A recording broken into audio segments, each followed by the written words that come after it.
Hello, good day. Now, titingnan natin to, no?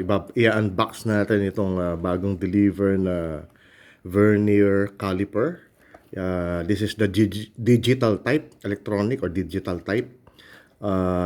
Normally, ang vernier caliper ay ginagamit para malaman ang outside dimension, inside dimension, and depth ng isang bagay na nangangailangan ng extreme precision.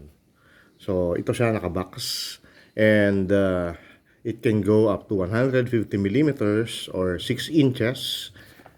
Can measure yung ganong laki, no? Yun ang ibig sabihin. So, ito yung box nakalagay, no?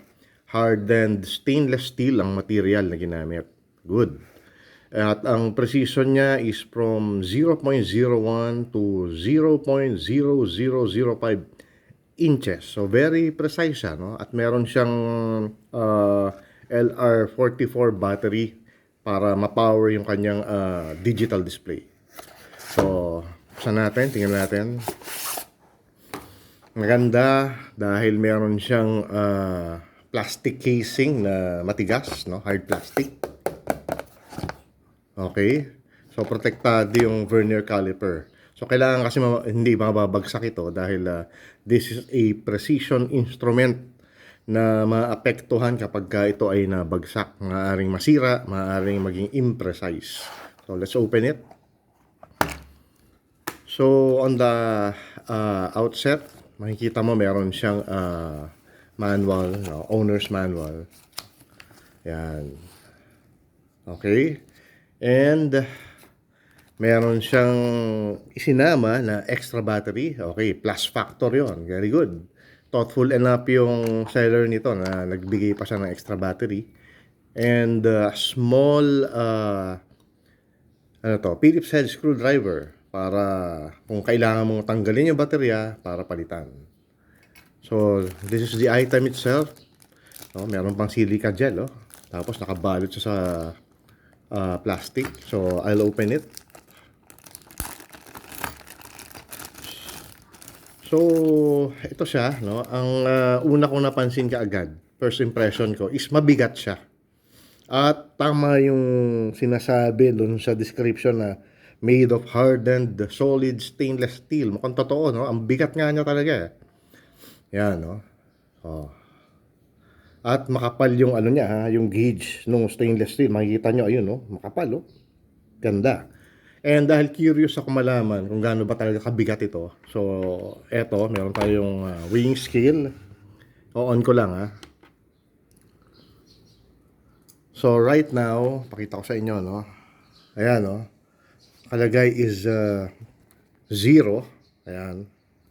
Teka. 1 ang nakalagay, eh. I-reset ko lang, ha. Yun, 0.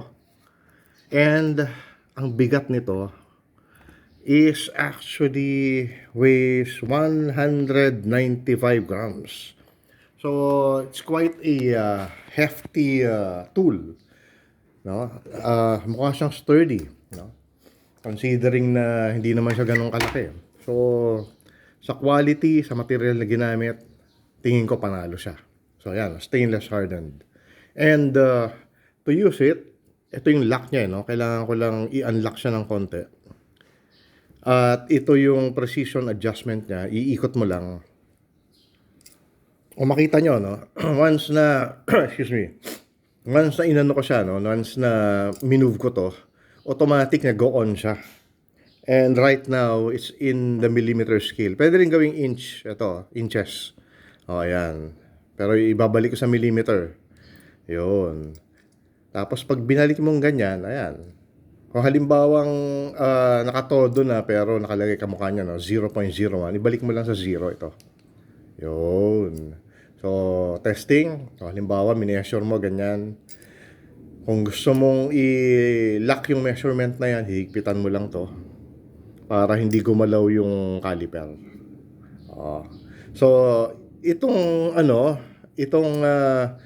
itong nasa taas, yan ang ginagamit to measure the inside dimension ng bagay. Halimbawa, may measure mo ito, ganyan, no? O, yan. Sorry, yan. Yan, makikita mo. Ito yung outside dimension. Dito may i-measure. Ganito example, oh. Sa outside dimension ito, halimbawa i-measure natin to. Yan. Ayan, ganyan ang ganyan ang sample. So, sabi niya is 26.08 millimeters. Sample lang 'yon. And itong dulo na to, you use it to measure yung depth. Kung gaano ba kalalim yung isang bagay, kung if you want a precise measurement. So, dito gaganyan mo lang. Dito ang basehan niyan at dito mo titingnan yung depth niya in inches or in millimeter.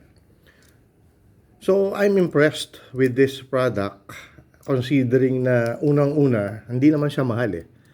Ang cost nito, kasama yung delivery, in-order ko sa online shopping, is only 550 pesos.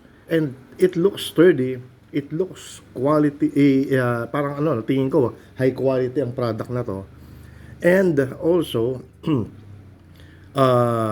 kanina kasi, nung dineliver to, kanina lang dineliver to eh. Tiningnan ko yung accuracy niya. So, meron ako mga ilang rulers na ginamit na alam kong accurate siya, measuring tape. Tiningnan ko yung accuracy nito, yung ilalabas nitong digital display na to versus dun sa rulers na ginamit ko. And 100% accurate siya.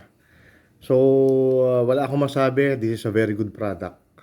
And if you want to order this product, ilalagay ko na lang sa comment yung link kung saan ko na-order tong product na to.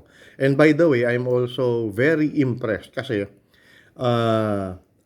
in 2 days nakuha ko tong product na to after na in-order ko doon sa distributor. So, ito makakatulong sa akin dahil pagka, alam niyo naman, mahilig ako sa classical guitar. Nag-a-adjust ako ng nut, nag-a-adjust ako ng saddle, and doon kailangan mo talaga ng precision eh. Kasi konting millimeter lang, 1 millimeter lang or 0.5 millimeter, napakalaking bagay yon sa playability ng gitara. So, I'm very impressed. Maganda ang quality, mura, mabilis i-deliver. So, that's my quick review for this digital vernier caliper and thank you for watching.